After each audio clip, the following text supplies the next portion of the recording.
Welcome back, everybody, to the what will be the last session of the day. And if you're still with us at this point, well done. It has been a really big day for all of us, but hopefully you've got some learnings happening. And so we move on to our closing talk. It's entitled Living Well with Cancer. What else can I do for myself? And we have Dr. Graeme Kidd. So who's Graeme Kidd? So Graeme was born in Auckland and is a graduate of Otago Uni. He did postgraduate studies in obstetrics in London. Graeme practiced obstetrics for 20 years as part of his general practice. He's also had a long interest in palliative care and worked part-time at Totara Hospice for 14 years. Graeme has been at his general practice in Howick since 1978, and he also currently works with Dove Hospice in Glendowie. He has a keen interest in mind-body medicine, and Graeme is married with two children and 2 grandchildren. But with that, thank you and welcome to Graeme. And Graeme, I'm just going to switch the gears here and get you sort of spotlighted for us. Now, Graeme, right. Yeah, it's all good, Graeme. If you want to get with the slides. I know you want Thank you, Matt, and thank you for inviting me to talk. It seems very strange talking to a computer screen at home, but I'm absolutely pleased to do it for you and share some of my life lessons. I've been in, these are the 2 places I work at currently. I've been in general practice for 43 years at Howick House. And I've done a lot of work with hospice and currently working at Dove Hospice, where we're doing some innovative work, quite different than normal hospices. We're doing a lot of wellness programs, helping people even with advanced metastatic disease to embrace wellness and continue to have a fulfilling life. So that's where I'm coming from today. So one of the hardest things I think with the cancer diagnosis is that it's still one of the least desirable diagnoses to have. Although I have to say, and listening to Robert's talk this morning, there's never been a better time. We're doing much better, outcomes are better, we're diagnosing things earlier, treatments are more sophisticated. But nevertheless, it still changes your view of your world. And I think that's really hard in the initial stages. And it's true with a lot of medical things that you become a label. You actually, people with epilepsy become epileptics, asthmatics become, people with asthma become asthmatics. And cancer becomes one of those conditions. And I think as a society, we're not very good at handling these things. And it can be quite an isolating experience to be diagnosed. Friends can sometimes struggle to know how to connect with you the same. And it's also a disease of mystery because it's actually cutting at the real thread of life. It's at a cellular level.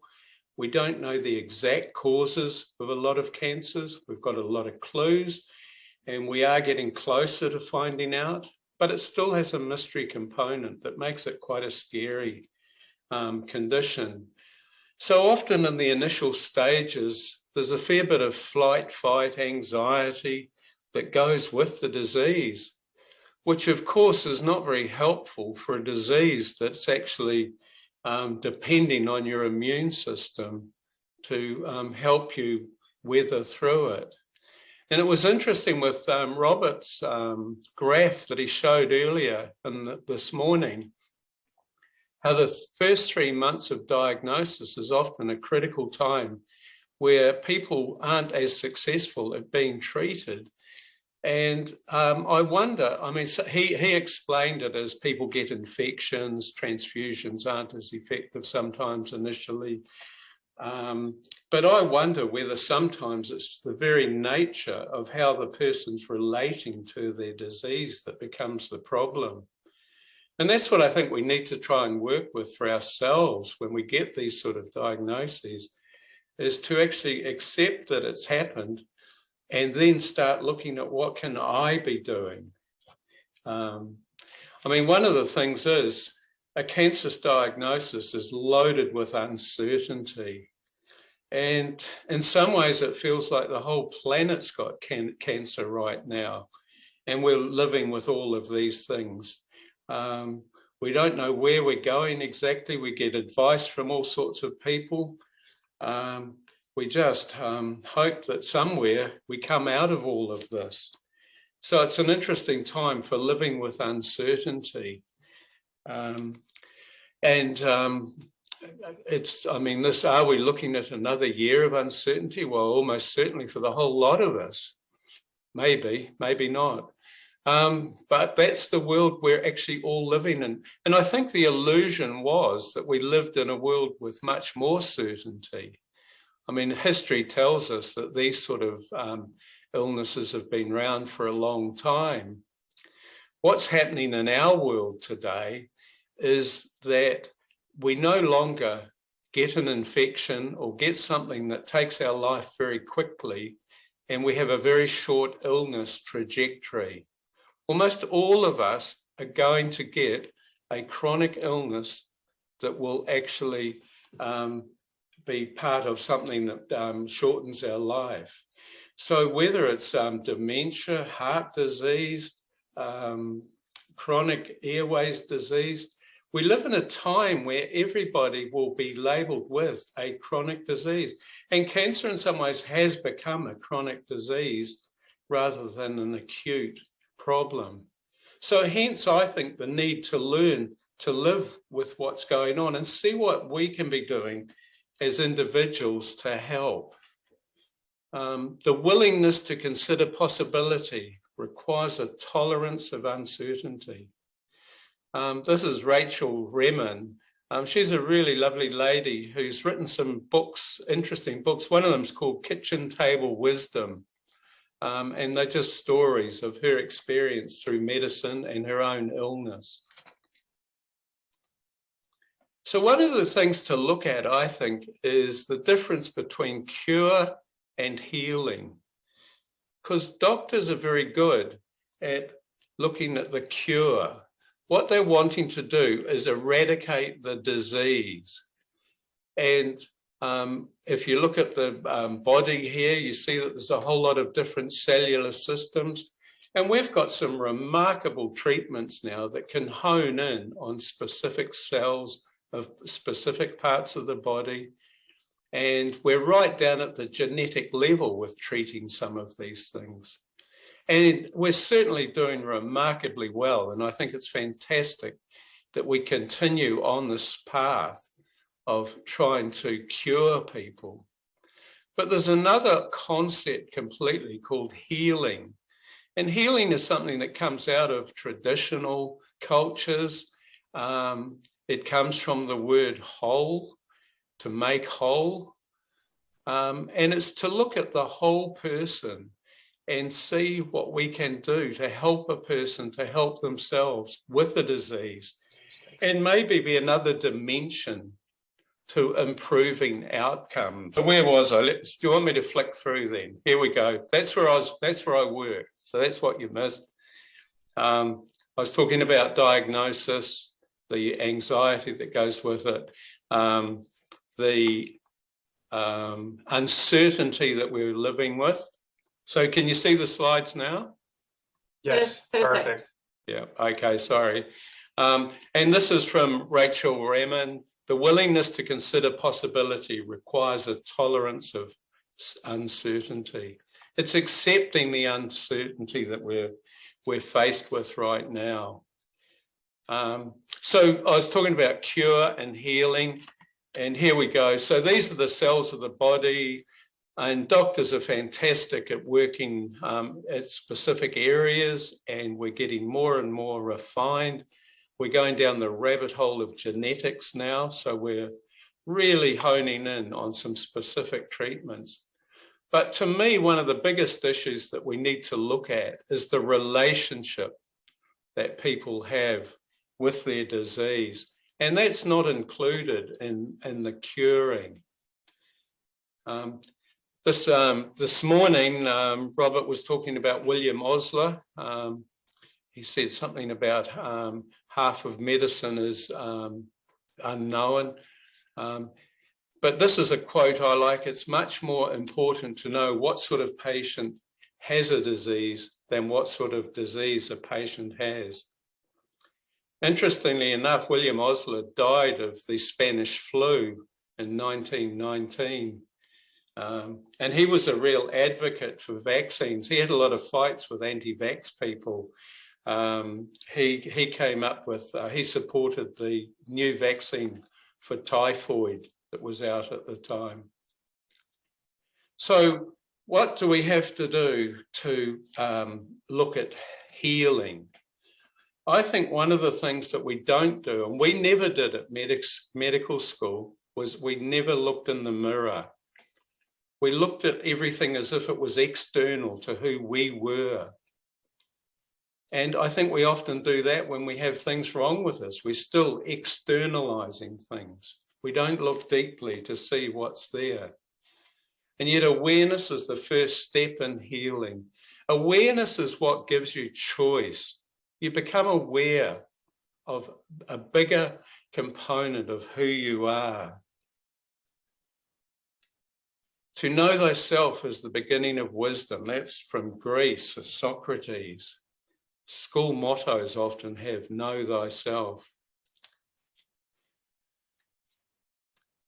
Now, there's no doubt that we are physical. And so part of wellness does involve looking after our physical self. And so there's no denying that we still have to do some simple things. And the evidence is that walking is one of the best things you can do for chronic illness. You don't have to start running half marathons or be able to do all sorts of exotic sort of exercise classes, but anything that gets you moving. And walking is by far the simplest. It helps with everything from depression, dementia. The outcomes with cancer have been shown to improve with maintaining exercise. In fact, I think one of the early things with diagnosis is to keep trying to normalize your life as much as possible so that you maintain family life and normal activity. I mean, don't go into your pajamas and sort of become a victim and why me? And I know that it's hard sometimes not to feel that, but it's trying to keep activity. As far as diet goes, we could talk at length on that, but the evidence is that fruit and vegetables, and I like the idea that rainbow food is really what we should be eating. The more colours, the more antioxidants. They make a big difference to clearing what's called free radicals, which are breakdown products from our body. So I think that an emphasis on those are important. And sleep is important, to have a routine of sleep. And I know that's not always easy when you're on treatments, and certain medications will play havoc with it. And so, yeah, it's just something to be aware of, that they're things to work with because they are part of ongoing wellness at a physical level. So this is a quote from Isaac Newton: "I can calculate the motion of heavenly bodies, but not the madness of people." And I mean, basically what it's about is that we still live in a world where we think everything is solid matter. And we actually, I think, almost obey Newtonian physics. We don't seem to have got that we live in a quantum world, an Einstein world of energy. And we know that the human body does exude energy. I mean, we take ECGs and measure graphs. We do EEGs of the brain. We use MRIs to see vibrating water molecules in a body. So we acknowledge the existence of energy from the body, but somehow I don't think as a conceptual thing as individuals, we understand that we aren't just a slab of meat. And I think that's the thing that we really struggle with. And it's 100 years ago that Einstein came up with his E=mc², which is the interrelationship of mass and energy. And so I think that we've got a way to go to accept that in society. This is from Bruce Lipton. The moment you change your perception is the moment you rewrite the history of your body.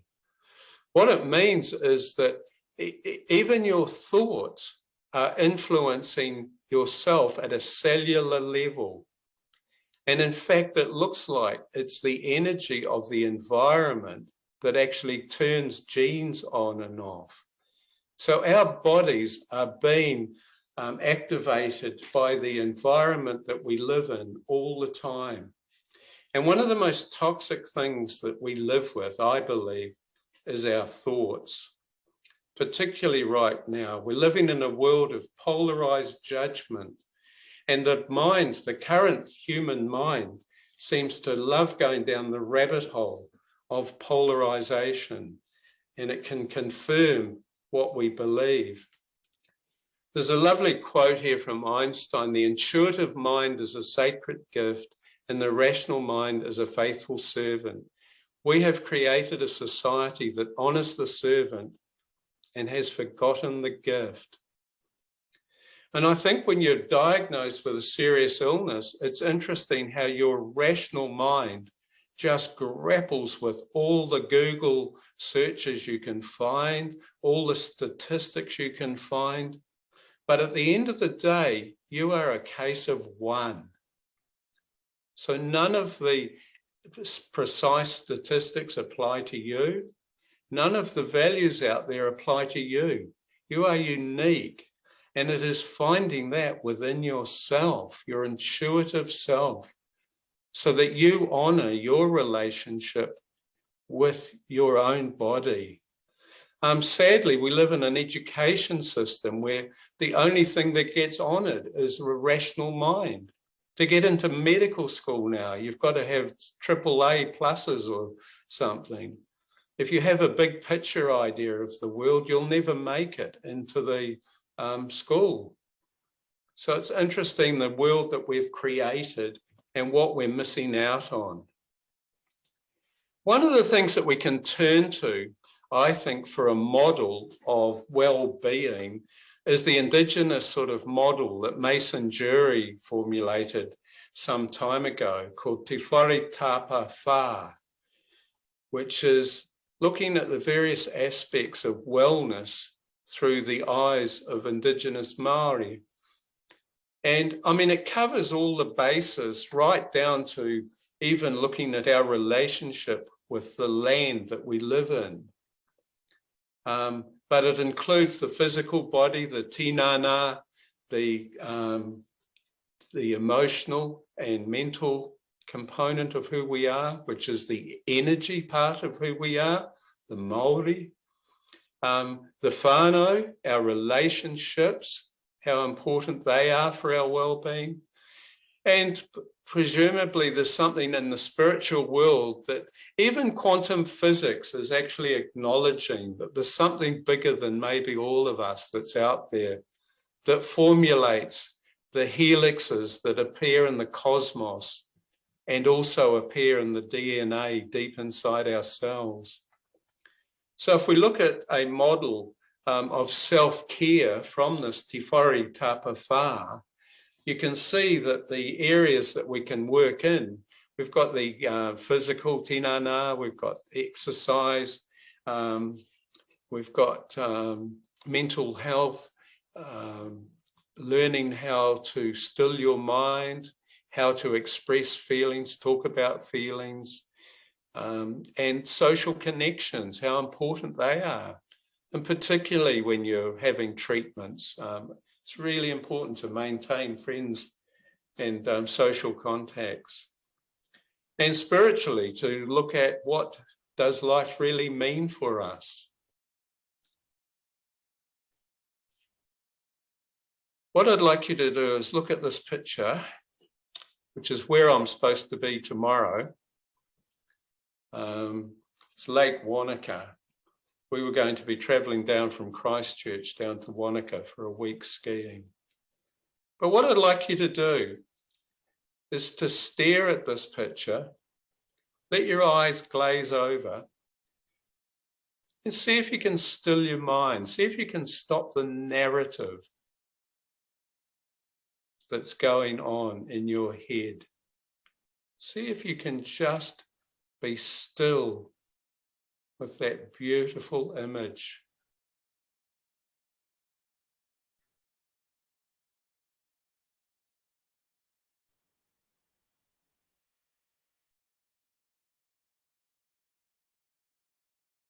Notice how easy it is for thoughts to come into your head. See if you can keep your focus just on the image.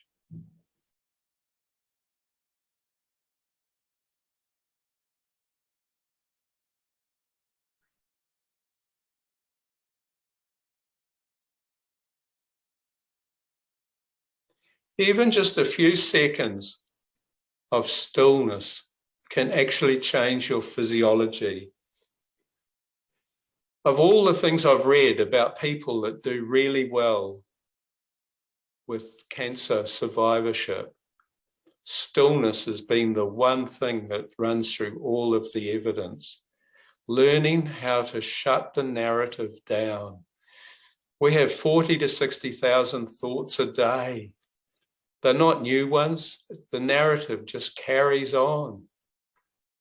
It's learning to park that and see if you can have a relationship with a deeper part of yourself that doesn't involve a story of who you think you are, or think you have been, or think what you might be. Just be. There's a lot of literature written about mindfulness. There's various ways people can learn how to do it, but it's as simple as glazing over or just daydreaming, letting all the cognitive activity settle for a short time.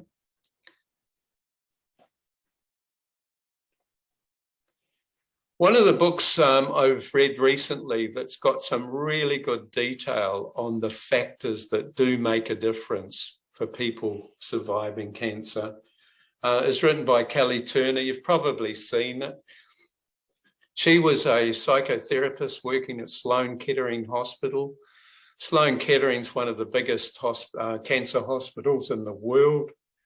But she noticed that patients that were doing very well were almost ignored by the doctors. They were more concerned with trying to rescue people who weren't doing so well, which is understandable. But what they were missing was looking at what are the factors that are the difference in these people that are doing very well. And she came up with 9 factors. And they're listed here, not in any particular order. But you'll notice that the stillness is there, deepening spiritual connections. One of the interesting things that's not on her list is exercise. And she has since added that. She's added 2 things to this list in recent times. One's exercise. The other one is energy healing. She thinks people that actually get involved with energy healing, things like Reiki, yoga, in meditation practices, make a difference. So we've talked about diet, taking control of your health. One of the things that's really interesting is the concept of taking control of your health.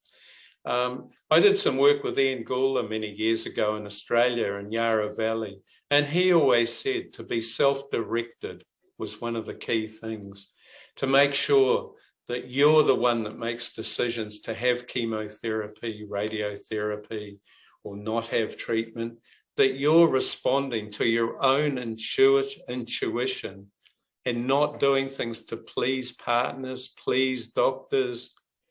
And so it does require you to let go of rational thinking, which is quite a practice to learn. So something to work on. The other thing that we do at Dove House, which is on this list, is helping suppressed emotions and promoting positive emotions. We have group activities. We've got groups of people with advanced cancers that get together. One of them, they've called it Mets Meet, which sounds like a strange thing to do, but they thrive on being able to share their stories. And it has made a difference, a big difference. So that book's available, Kelly Turner. It's an easy read, and she gives lots of examples of people who have done incredibly well with cancers way beyond the odds. If we're looking at life purpose, I think that's an important thing maybe to look at, but what is it? I mean, eat, survive, reproduce. Man starts asking the question, what's it all about? The meaning of life is to find your gift. The purpose of life is to give it away. I think that's a lovely quote to maybe finish on. So I think I've rushed through this. I'm sorry it's been so disjointed, but basically the key thing that I think is important is learning to still your mind so that you're not being reactive and that you're not endlessly getting more and more data without actually checking in. You are the CEO of your 50 trillion cells. You need to sometimes have a meeting, a management meeting. Actually, I've got a lovely thing here, that an example of the body as if it was a computer, or looking at ourselves. The body represents the printout, our nervous system, the hardware, our body chemistry, the software, our thinking, feeling, and actions is the program. But the question is, who is the programmer?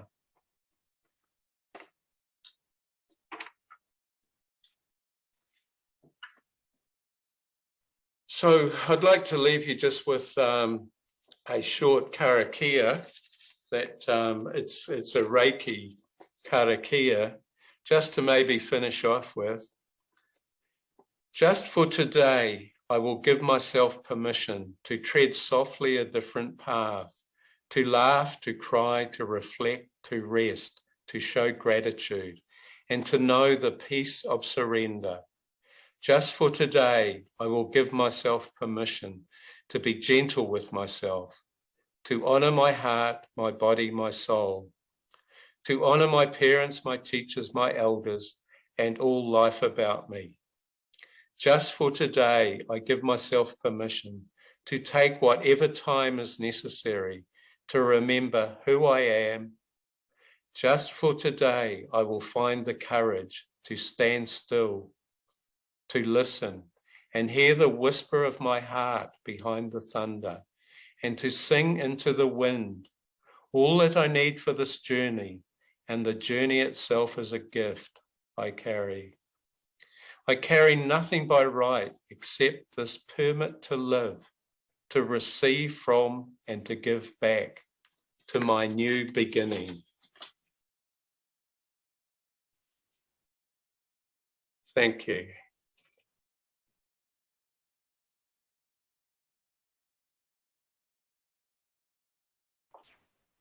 Hey, Graeme. Thank you so much, Graeme. Thank you for your presentation. So many gems in there. And I'm just going to get my technology sorted.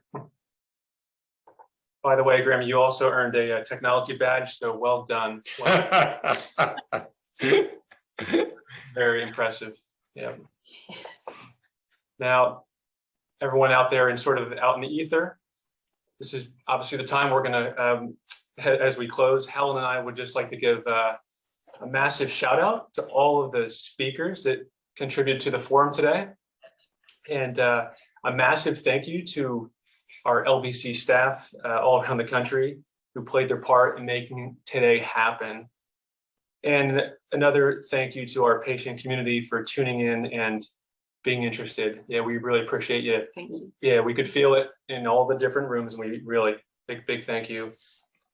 Just a couple of things. I mean, one thing is, we do these every couple of years or try to do it every other year. Feedback, we would love to capture your feedback. So there was an app that some of you have been using. That's one way that you can just give us an evaluation just so we can improve. That would be so wonderful. And also just remember that little postcards, some of you will have received these, just sort of pop down some words that you'd like to give to other patients.